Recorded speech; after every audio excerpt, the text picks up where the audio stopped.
Nessa aula vamos falar da preparação para a realização do relaxamento muscular progressivo. E essa preparação vai ser dividida em duas fases, né? A primeira é a questão médica.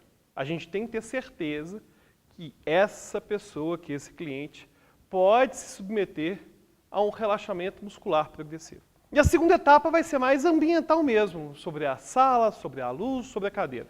Bom, então vamos lá. Primeiro falar das questões médicas. Eu sei, parece bem absurdo, né, pensar em contraindicações para um relaxamento muscular progressivo. No entanto, a gente vai sim ter contraindicação, porque o processo de relaxamento muscular do Jacobson, ele é todo baseado em contração muscular para depois relaxar. Ou seja, não é apenas relaxar o músculo. Você contrai o músculo antes para depois relaxar. Então, se a pessoa tiver algum problema envolvendo a contração muscular de determinado músculo, aí não dá para usar a técnica.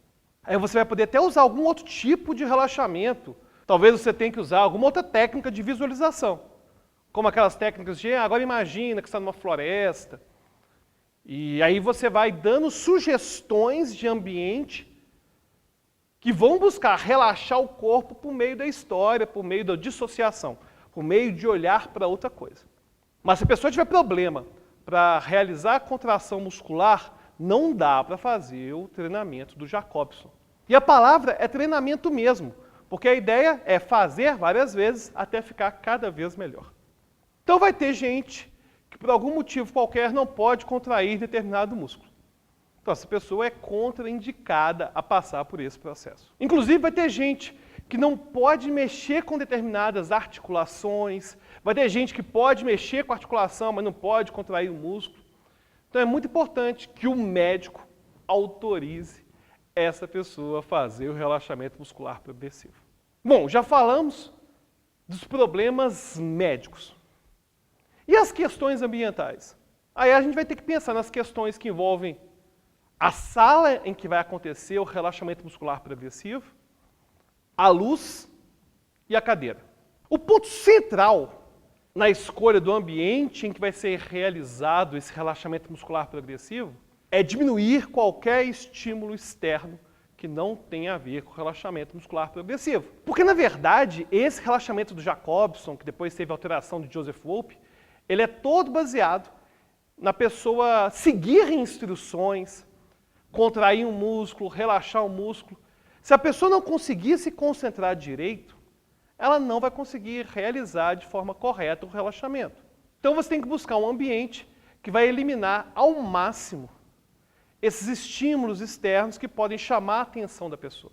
Claro, se você é um hipnoterapeuta ou um psicoterapeuta, provavelmente seu consultório já atende essa exigência. Mas é importante você ressaltar isso com o seu cliente, porque ele vai treinar o relaxamento em casa depois. Então ele precisa escolher bem esse ambiente. A porta tem que ficar fechada, as notificações do celular têm que ficar desligadas, enfim. Ou seja, a pessoa tem que se permitir passar por esse processo sem nenhum tipo de interrupção. Eu sei, parece bem óbvio isso, né? Você precisa fazer o relaxamento, assim como uma sessão de auto-hipnose, num ambiente que não te distraia. Mas o óbvio precisa ser dito, sempre. Principalmente quando a gente está falando com algum cliente. Então o primeiro passo é, o ambiente tem que estar silencioso. Além disso, o ambiente não pode estar fedendo, né? Cheiro. É engraçado que a gente não pensa muito no nosso olfato, no nosso dia a dia, na nossa interação com o universo, no processo de aprendizagem. Mas o olfato tem um papel fundamental. Se você está num ambiente com cheiro ruim, você não consegue prestar atenção em nada. Se tiver alguém fazendo comida na casa, por mais que a comida seja deliciosa, esse cheiro também pode chamar a atenção daquela pessoa que está buscando realizar um relaxamento muscular progressivo. Então, quando a gente fala de eliminar estímulos que distraem a pessoa, não estou falando só de som. Tem que pensar também em cheiro e qualquer outro estímulo que possa incomodar. Bom, já falamos do ambiente, né? Mas é preciso falar também da iluminação. Claro, para a pessoa fazer sozinha em casa, é bem melhor fazer no local o mais escuro possível. Então você pode falar para o seu cliente fazer num quarto mais escuro possível, porque aí você vai eliminar o máximo de distrações possível. Agora, na clínica não funciona bem um ambiente 100% escuro. Primeiro que o seu cliente pode ficar incomodado de estar num ambiente totalmente escuro com um desconhecido. E segundo, é um processo ativo. Você tem que ver se a pessoa está realizando a instrução corretamente, se ela está contraindo o músculo. No final de cada contração e relaxamento, você vai pedir uma resposta ideomotora, ou seja, levantando o dedo, para falar se conseguiu ou não conseguiu relaxar corretamente. Então, você precisa estar vendo aquilo que está acontecendo. Então, geralmente, o que é utilizado é um dimmer na sala. Dimmerzinho é aqueles botõezinhos assim que você vai aumentando ou diminuindo a intensidade de luz. Aí coloca uma luz bem mais baixa. Agora, se não tiver como colocar o dimmer na lâmpada principal, você pode deixar a sala escura e colocar um abajur com uma luz indireta. Aí a pessoa vê que o ambiente está um pouquinho mais escuro, mas ainda tem alguma fonte de luz, dando para ela segurança para passar pelo processo, para não ficar assustada, né, de estar num ambiente totalmente escuro com um desconhecido, e também te permite observar o que está acontecendo. E além das condições físicas da sala, além da questão da iluminação, é importante falar da cadeira. Geralmente essas cadeiras que são utilizadas em hipnoterapia já são excelentes para o relaxamento muscular progressivo. Mas se você é psicoterapeuta, e sei lá, tem uma cadeirinha e um sofazinho para o seu cliente sentar e conversar com você, talvez você precise de uma cadeira diferente para poder ensinar o relaxamento muscular progressivo.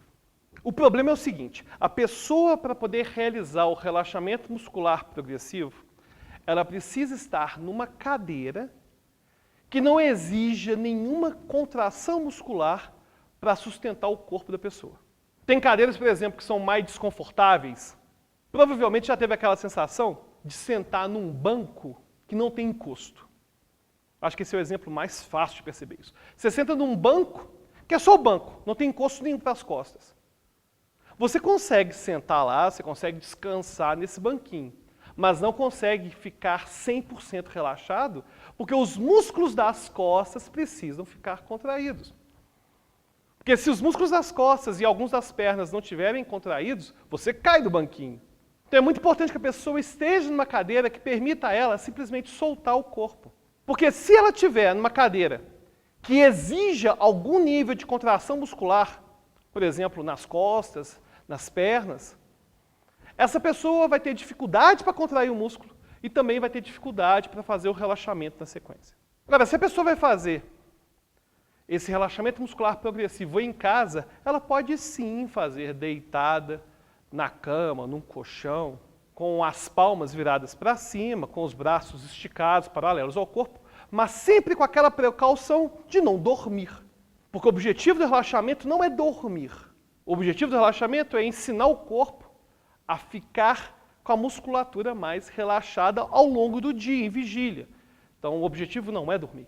Então, se você perceber, por exemplo, durante a sua prática, como cliente, você está querendo controlar a ansiedade. Aí você faz o treinamento do relaxamento muscular progressivo do Jacobson, deitado na cama e acabou dormindo uma vez, acabou dormindo 2 vezes. É prova que talvez você deva utilizar uma cadeira e não uma cama para fazer isso. E você, como terapeuta, tem que alertar o seu cliente em relação a isso. Se vai fazer deitado, toma cuidado para não dormir, porque o objetivo não é dormir, é só ensinar o corpo a, no dia a dia, no estado de vigília, a ficar mais relaxado. E aí, você já conhecia sobre essa preparação para poder realizar um relaxamento muscular progressivo? Já sabia que se a cadeira exigia alguma contração muscular para você poder ficar sentado lá, não dá para fazer nenhum exercício de relaxamento? Então vai agora no nosso grupo fechado, secreto. Fala o que está achando do curso e até a próxima.